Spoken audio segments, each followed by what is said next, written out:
प्रधानमंत्री नरेंद्र मोदी ने 2 देशों की महत्वपूर्ण यात्रा शुरू की है, जिसके तहत वो 10 से 12 फरवरी तक फ्रांस में है।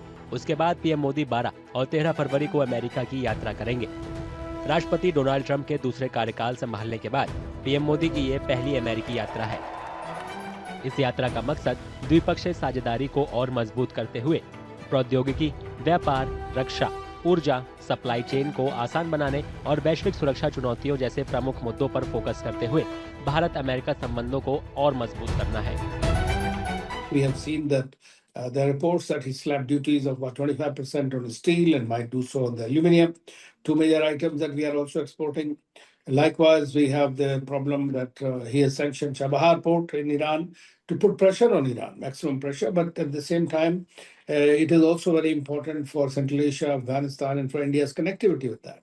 So I'm quite sure those will be discussed. There will be defense items. As you know, on the Aero India, we are seeing F-35s and several other equipments, B-1 and all, are being displayed.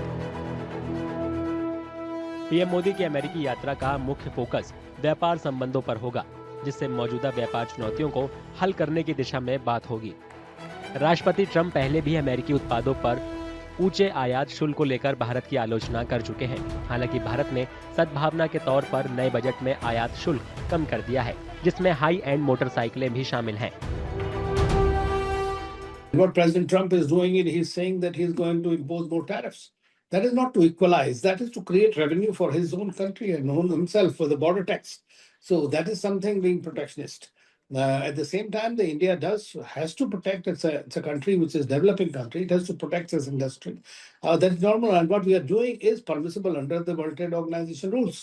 It's not something that we are doing ourselves. But despite that, we are moving towards reducing the tariffs on everything. And in certain cases where it's highly sensitive for them and it is beneficial to us, I think India could consider. As such, the tariffs are coming down gradually.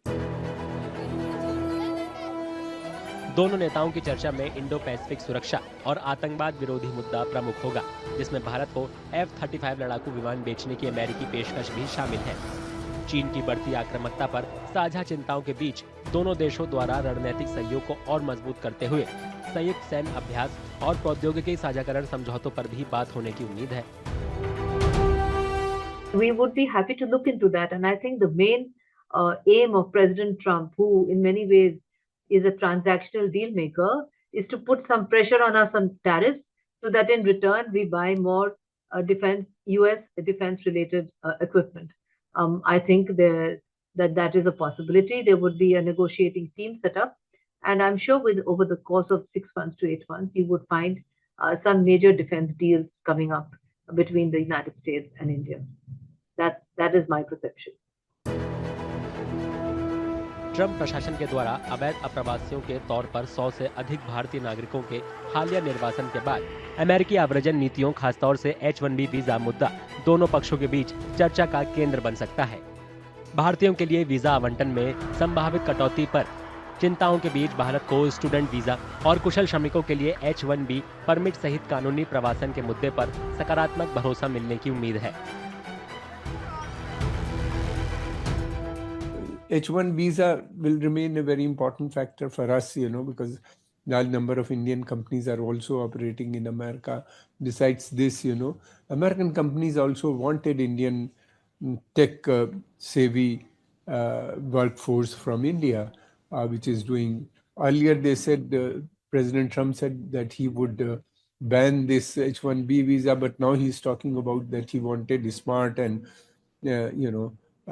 people to come and work in America, and he praised Indian workers, while talking to Elon Musk, the very important person at the moment in American politics as well as in business. द्विपक्षीय संबंधों से परे इस यात्रा में प्रमुख geopolitics मुद्दों को भी शामिल किया जाएगा, जिसमें अमेरिका और रूस और ईरान जैसे उसके सहयोगियों के बीच भारत का रणनीतिक संतुलन भी शामिल है। चर्चा में चीन की बढ़ती आक्रामकता पर प्रतिबंधों और साझा चिंताओं पर भी चर्चा होने की उम्मीद है।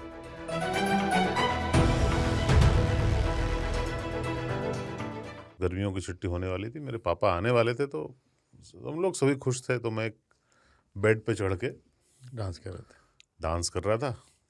लेकिन वो पहले ही आ गए। फ्रीज। तो मैं उस समय तो कंटिन्यू नहीं कर सकता था ना, तो फ्रीज फ्रेम टाइप का हो गया। कसम पैदा कर